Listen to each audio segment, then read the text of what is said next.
The 7th Ziks Memorial Lecture has come and gone, leaving behind footprints of political gladiators in Nigeria and beyond.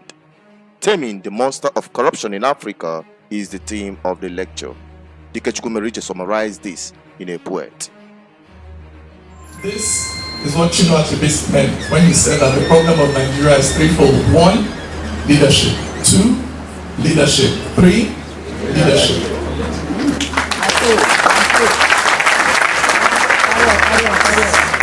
That gap between the GDP and the HDI tells us that Nigeria is a badly governed country. That our abundant resources are wasted and are squandered. And this is a tragedy. Now, I'm a poet. I'm not going to start getting passionate here at this podium. I'm just going to share a poem with you and exit. This poem is titled "The Difference Between a Wise Country and a Foolish One." The difference between a wise country and a foolish one is not as difficult as you might imagine, not requiring years and years of study to unravel, just a bit of observation. For the leaders of a wise country face the exact same questions as those of a foolish one. How do we build roads? How do we generate jobs? How do we give our children a good education? But while the leaders of a wise country will do the math, study the problem and do the science, write down penicillin as the answer to infection, the leaders of a foolish country will not do the same. They will wear agbada, they will wear kaftan. They will wear red caps with eagle feathers in them. Then they will enter their cars and go for meeting. And after meeting announce, we have formed the committee. To meningitis they will say, it is the punishment for sin. That a girl who does not wish to be raped should not wear short things. That herders and farmers have been fighting since Cain and Abel, so the victim should ask God why he made things that way. But the leaders of the wise country will not do like this. They will study the problem and do the regression analysis.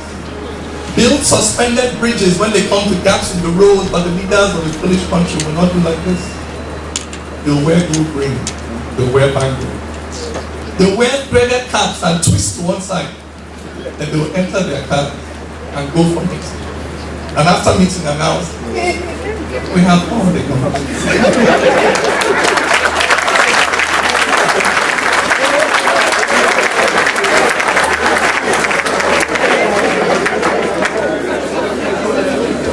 When they meet bad roads, they will buy bigger jeeps and use police outriders to clear the traffic as they race past empty hospitals on their way to the airport, on their way to pay cash for a colonoscopy abroad.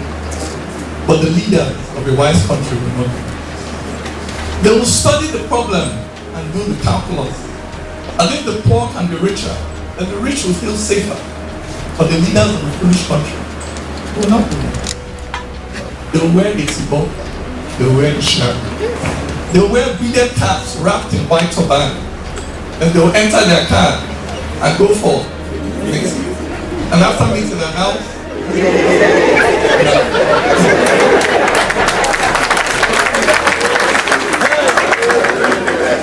when they think of power, they will think of contract. When they think of water, they will think of business opportunities. When they think of education, they will think of profits. When they think of empowerment, they will think of themselves. But the leaders of a wise country will not do like this. They will study the problem and project into the future. That if oil will finish, then its proceeds should be invested, not eaten. But the leaders of a foolish country will not do like this. They will wear an air. They will wear an attitude. They will wear the swagger of men who send shuttles to the moon. And they will enter their car and go for meeting. And after meeting announce, we have formed the committee. Thank you very much.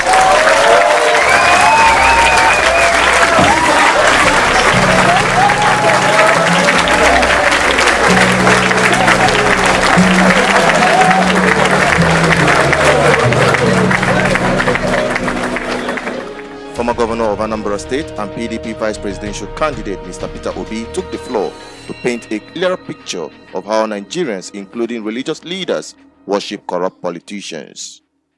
All of us here are celebrating corruption. He said it repeatedly.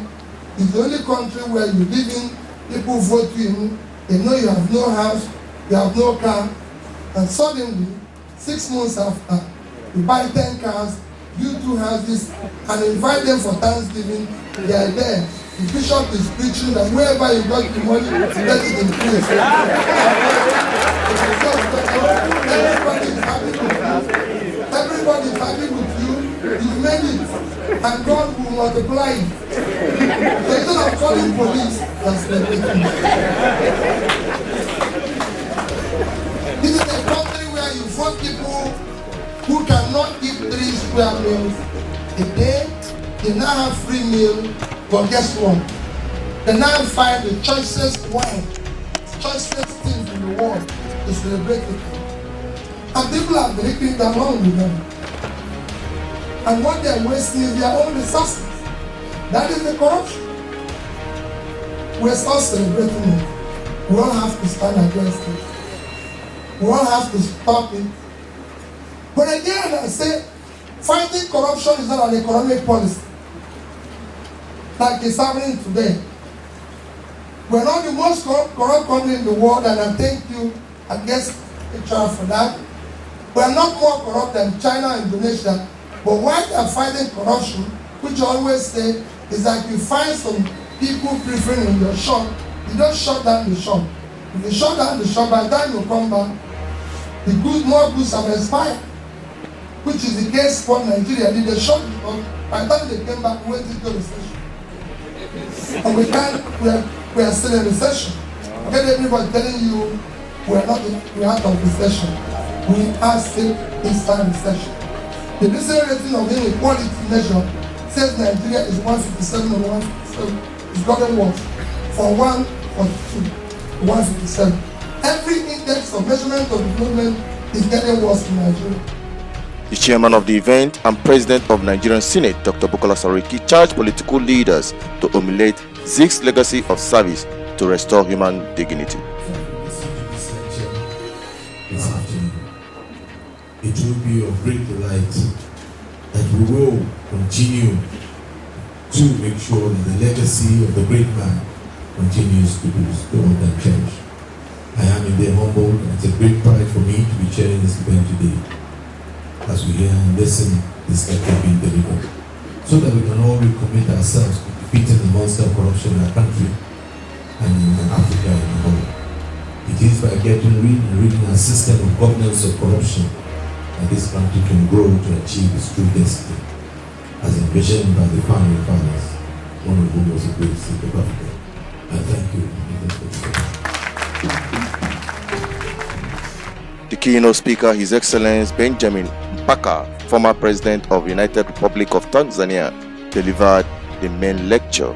Asuzu Chinedu reporting for BVI Channel 1. What's your rating with current fight against corruption in Nigeria? What's your rating with that? Well, my rating is what you can see from the Transparency International.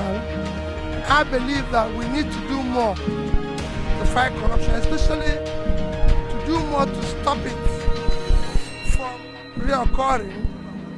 You know, while we spend a little bit of our time in looking at what happened before, we should concentrate more time in ensuring that it doesn't reoccur again.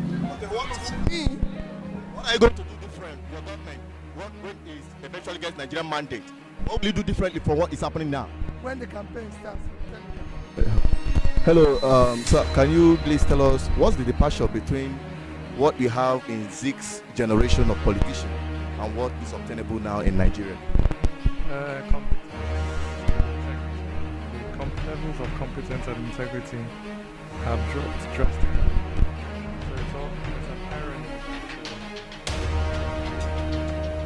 leaders that we got rid of in 1966. They were dealing with much more complex ethno-religious landscape than what we're dealing with now. You know, so So I think that the greatest difference between the class of today and the class of then is really in the level. They spoke about corruption. How deep do you think it has eaten into Nigerian fabrics, and how do you think Nigeria can come out of it? Corruption, you can't even talk about corruption eating into the Nigerian fabric. Corruption is the Nigerian system.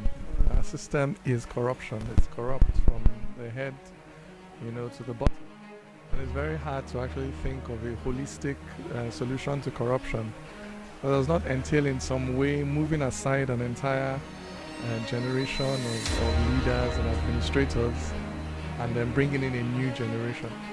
So I mean, we must start from the young ones that have not yet been contaminated. We must begin to change their mindset, change their point of view.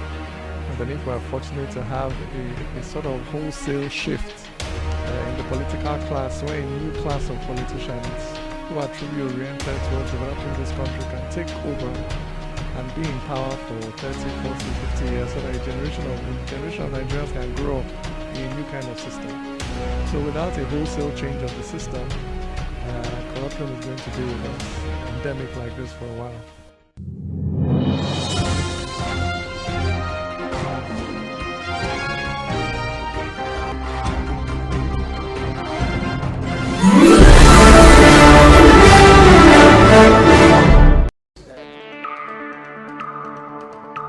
BVI Channel 1 News where I am Asuzu to the people.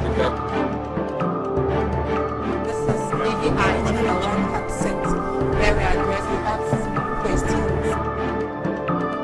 Abandon our brother Nnamdi Kanu. I'm a Biafran by indication. Biafrans, and we can never deny our ancestral.